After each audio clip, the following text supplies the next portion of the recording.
Consequences of exposure to ultraviolet rays. That the latest procedure is safer and because there is a difference between a moral wrong and a possible legal to pass a polygraph test and still Many good deals out there for first-time home buyers. Investing in annuities helps to simplify your financial affairs. Welcome to Smart Talk, the show that explores new ground in the fields of medicine, law, and finance. Our guest tonight is Dr. George Maloney, whose office is located at 334 Highland Street in Worcester. Dr. Maloney is a graduate of the University of Pennsylvania Dental School and also attended a residency program in orofacial pain at Tufts School of Dental Medicine and is currently on the faculty at Tufts in Boston. Our topic tonight is a problem concerning facial pain known as TMJ dysfunction. Welcome to the show. Thank you. Perhaps you could just explain to us what TMJ is all about. Well, TMJ dysfunction refers to problems affecting the temporomandibular joint. That's your jaw joint. And actually I brought a friend along to demonstrate what this is all about. That's right. I brought a skull here. This is just a replica of a human skull. Just for those who are worried. That's right. And you can see the joint here. This is the temporal bone, and this is the mandible, or your lower jaw. And where these two come together is the temporomandibular joint. Right in here. Right. And this little piece of plastic here represents the cartilage that's called the disc that separates these two bones. And if the cartilage should come loose and start to move forward, that's called an anteriorly displaced disc, and that causes TMJ dysfunction. And the disc always shifts forward if it shifts. When it comes out, it almost always comes forward and inward, forward and medially. And that can cause problems with limitation of jaw movement or pain. Okay, and how do you treat this kind of a disorder? Well, treatment nowadays is usually with appliances. It used to be that if you developed this kind of a problem, you'd have surgery done on the joint itself to relieve the pain and to move that disc back into position. But nowadays, the National Institute of Health has made some recommendations, and they've recommended that you have reversible treatments first, usually done with appliances. And how long does that appliance therapy take to correct the situation? Appliance therapy usually takes about 3 to 6 months. And what a practitioner would do would be make you an appliance that fits over your teeth and puts your jaw in a certain position that allows that disc, that piece of cartilage, to drift back into place and allows the muscles that move your jaw to become pain-free and relieved of spasm or relieved of any inflammation. Now, there are two different kinds of appliances, one for daytime and one for evening? That's right. Usually the lower jaw, we make an appliance for daytime use. That appliance repositions your jaw temporarily, and you wear that during the daytime so that whenever you bring your teeth together, your jaw will be put into a certain position, different from your normal biting position. Could you describe what it looks like? I mean, you're able to eat and chew and do different things when you wear it? Well, you take it out to eat, but you're able to speak and do everything else with the appliance in place. It's clear plastic. It's fairly thin, except for the area where it actually, on your back teeth, where it actually holds your jaws separate. But it's something that can come in and out of your mouth, so you take it out to eat, and then you put it back in.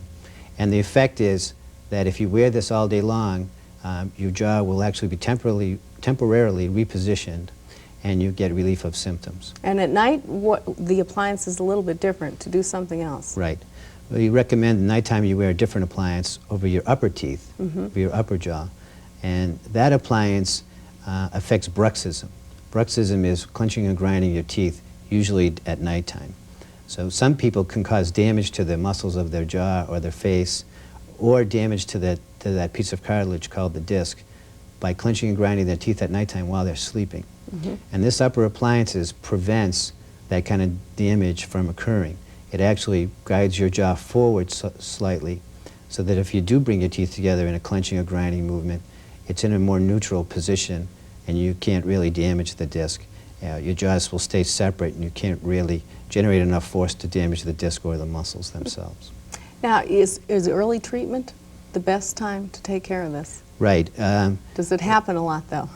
Well, Early treatment is definitely better. If you have just the beginnings of pain, if you have a situation where your jaw is starting to lock and you don't even have pain, that's a good time to have treatment. I think the locking, you know, as I say, the very early sign is clicking of the joint.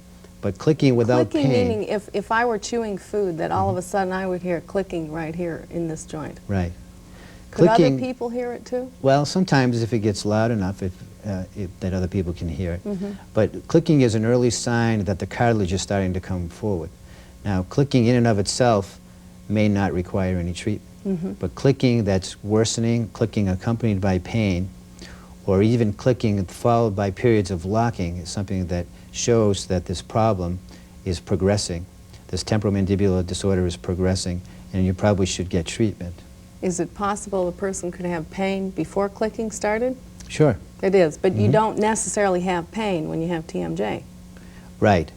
Most of the time that what's going to cause you to seek treatment is either the presence of pain or the presence of locking of your jaw. If you have simply a sound of your jaw during movement, you're not likely to seek treatment, and it may not be necessary for you to seek treatment. Okay. Dr. Maloney, what causes TM problems? TM problems are caused by trauma to the jaw primarily, either macro trauma of a blow to the face or an auto accident, something of that nature. Something heavy and strong. Right. Or more usually micro trauma of bruxism. People clenching and grinding their teeth either in the daytime or more commonly at nighttime. Over a period of time, that force will be transmitted to the jaw joint, the temporomandibular joint, and start to cause damage either in the cartilage or sometimes the muscles themselves. So that grinding is what actually pushes that disc forward. Right. That grinding, that constant grinding of the teeth together in some people will cause damage to the jaw joint. How many people are actually affected by TM disorders? TM disorder affects approximately 10% of the population. And is there any particular age group that's more prone to get this problem than others? Yes. It's more common in women than men, and it's more common in women aged 20 to 40. Any reason for that? Well, I think it's more common in women than men due to structure. I think women's jaw joints are a little more susceptible to this kind of problem. I think the bone itself is less dense, and the muscle is less dense, and the cartilage itself is somewhat thinner and maybe more easily affected.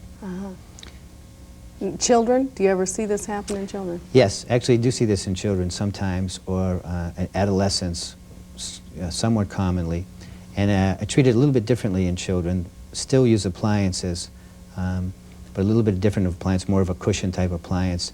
And in children, the jaw seems to adapt very quickly. Because it's growing? I think because the joint is growing, the bone is growing, the cartilage is very flexible, and I get very quick results with children.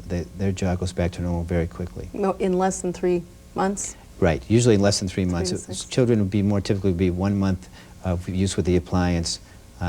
Almost always get relief of symptoms in young people. And tell us real quickly what warning signs may be if someone is thinking they may be getting TMJ. Actually, the symptoms of TMJ syndrome are not quite what you would expect. Most people have problems with ear pain or headache or locking of the jaw. It's not always apparent that the pain is coming from the jaw or that the problem is with the jaw itself. So headache, ear pain, and locking of the jaw are 3 things people should watch out for. That's right. Dr. Maloney, thanks very much for joining us and sharing with us all about TMJ. Well, thank you. That was really fun and very interesting. And if you have any more questions and would like to know more and discuss this, please feel free to call Dr. Maloney at his office. Thanks for joining us on Smart Talk. We'll be back in a moment.